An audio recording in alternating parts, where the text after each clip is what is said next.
Hi guys, இன்னைக்கு நாம என்ன பார்க்க போறோம் அப்படின்னு பாத்தீங்கன்னா Java program 2 compare two strings using built in functions. வாங்க வீடியோக்குள்ள போகலாம். ஸோ ஃபர்ஸ்ட் ப்ரோக்ராம் ஃபுல்லா போட்டுட்டு லாஸ்டா உங்களுக்கு எக்ஸ்பிளைன் பண்றேன்.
ப்ரோக்ராம் போட்டு முடிச்சாச்சு. இப்போ நான் உங்களுக்கு எக்ஸ்பிளைன் பண்றேன். கொஸ்டின் பாத்தீங்கன்னா ரெண்டு ஸ்ட்ரிங்க பில்ட் இன் ஃபங்க்ஷன் யூஸ் பண்ணி கம்பேர் பண்ண சொல்லியிருக்காங்க. ஸோ இதை எப்படி நம்ம ஜாவா ப்ரோக்ராம்ல இம்ப்ளிமெண்ட் பண்றதுன்னு பார்க்கலாம். ஃபர்ஸ்ட் பாத்தீங்கன்னா ஸ்ட்ரிங் 1 ஈக்குவல் டு ஆப்பிள் கொடுத்துருக்கோம், அண்ட் அதே மாதிரி ஸ்ட்ரிங் 2 ஈக்குவல் டு பனானான்னு கொடுத்துருக்கோம். அதுக்கப்புறம் பாத்தீங்கன்னா int result equal to string 1 dot compare to string 2 அப்படின்னு கொடுத்துருக்கோம். இந்த கம்பேர் டு ஃபங்க்ஷன் என்ன பண்ணும் அப்படின்னு பாத்தீங்கன்னா ஸ்ட்ரிங் 1ஐயும் ஸ்ட்ரிங் 2ஐயும் லெட்டர் பை லெட்டரா கம்பேர் பண்ணி நமக்கு அவுட்புட்டை பிரிண்ட் பண்ணும். இப்போ இந்த கம்பேர் டு மெத்தட் நமக்கு 3 டிஃபரெண்ட் அவுட்புட்ஸை தரும். சப்போஸ் இந்த கம்பேர் டு மெத்தட் வந்து 0 அப்படின்னு கொடுத்துச்சுன்னா ரெண்டு ஸ்ட்ரிங்குமே ஈக்குவலா இருக்கு அப்படின்னு அர்த்தம்.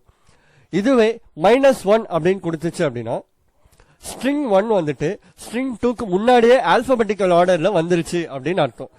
அதே மாதிரி +1 அப்படின்னு அவுட்புட் கொடுத்துச்சுன்னா ஸ்ட்ரிங் 1 வந்துட்டு ஸ்ட்ரிங் 2க்கு அப்புறமா தான் வருது ஆல்பபெட்டிக்கல் ஆர்டர்ல அப்படின்னு அர்த்தம். ஓகே, இப்போ இந்த ரிசல்ட்ல 3 டிஃபரெண்ட் அவுட்புட்ஸ் வரதுக்கான வாய்ப்பு இருக்கு. ஒன்னு 0, -1, 1. அதுக்கப்புறமா பாத்தீங்கன்னா இஃப் ரிசல்ட் ஈக்குவல் டு 0வா இருந்துச்சு அப்படின்னா த ஸ்ட்ரிங்ஸ் ஆர் ஈக்குவல்னு பிரிண்ட் பண்ணிடும். ஆல்ரெடி நம்ம சொன்ன மாதிரி. இப்போ இந்த கண்டிஷன் ஃபால்ஸா இருக்கு அப்படின்னா சப்போஸ் ரிசல்ட் வந்துட்டு -1 வருது அப்படின்னா string 1 comes before string 2 lexicographicaly அப்படின்னு பிரிண்ட் பண்றோம். lexicographicaly அப்படின்ற வேர்டை நம்ம ஆல்பபெட்டிக்கல் ஆர்டர் அப்படின்னு கூட சொல்லலாம். சோ ஆல்பபெட்டிக்கல் ஆர்டரா ஸ்ட்ரிங் 1 வந்துட்டு ஸ்ட்ரிங் 2க்கு முன்னாடியே வருது அப்படின்னு சொல்லலாம். இப்போ இந்த கண்டிஷனும் ஃபால்ஸ் ஆயிடுச்சு அப்படின்னா எல்ஸ் ஸ்டேட்மெண்ட்ல போயிட்டு string 1 comes after string 2 lexicographicaly அப்படின்னு பிரிண்ட் பண்ணிடுவோம்.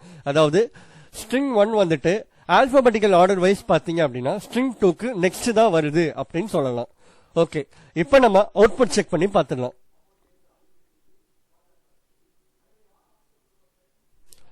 இப்போ அவுட்புட் பாத்தீங்கன்னா ஆப்பிள் கம்ஸ் பிஃபோர் பனானா லெக்சிகோகிராபிகலி அப்படின்னு பிரிண்ட் ஆயிருக்கு. அதாவது இந்த ஆப்பிள் வேர்ட்ல பாத்தீங்கன்னா ஏ தான் ஸ்டார்டிங் லெட்டர், அண்ட் அதே மாதிரி இந்த பனானா வேர்ட்ல பாத்தீங்கன்னா பி தான் ஸ்டார்டிங் லெட்டர். இப்ப ஆல்பபெட்டிக்கல் ஆர்டர் வைஸ் பாத்தீங்கன்னா ஏ வந்துட்டு பிக்கு முன்னாடியே வந்துடும். கரெக்டா? சோ அதை தான் இங்க நம்ம பிரிண்ட் பண்ணிருக்கோம். இப்போ இன்புட் நம்ம வேற ஏதாச்சும் கொடுத்து பார்ப்போம்.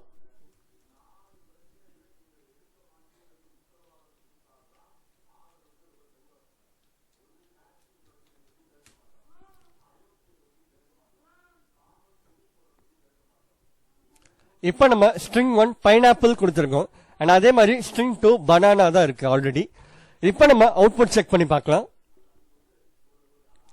சோ இப்ப அவுட்புட் பாத்தீங்கன்னா பைனாப்பிள் கம்ஸ் ஆஃப்டர் பனானா லெக்சிகோகிராபிக்கலின்னு பிரிண்ட் ஆயிருக்கு.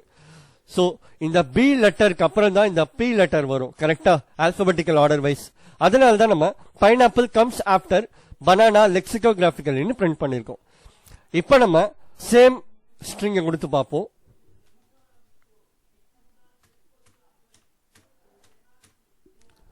ஓகே, ரெண்டு ஸ்ட்ரிங்குமே நம்ம பனானான்னு கொடுத்திருக்கோம். இப்ப பாத்தீங்கன்னா the strings are equal னு பிரிண்ட் ஆயிருக்கு. சோ லாஸ்டா நம்ம அவுட்புட் வெரிஃபை பண்ணி பார்த்தாச்சு. இந்த வீடியோ உங்க எல்லாருக்கும் புரிஞ்சிருக்கும்னு நினைக்கிறேன். புரிஞ்சிருந்தா லைக் பண்ணுங்க, ஷேர் பண்ணுங்க அண்ட் கமெண்ட் பண்ணுங்க. மறக்காம நம்ம சேனலை சப்ஸ்கிரைப் பண்ணிக்கோங்க. பக்கத்துல இருக்க பெல் ஐக்கானை கிளிக் பண்ணிக்கோங்க. இதே மாதிரி இன்னொரு ப்ரோக்ராமோட உங்களை நெக்ஸ்ட் வீடியோல மீட் பண்றேன். Thank you guys.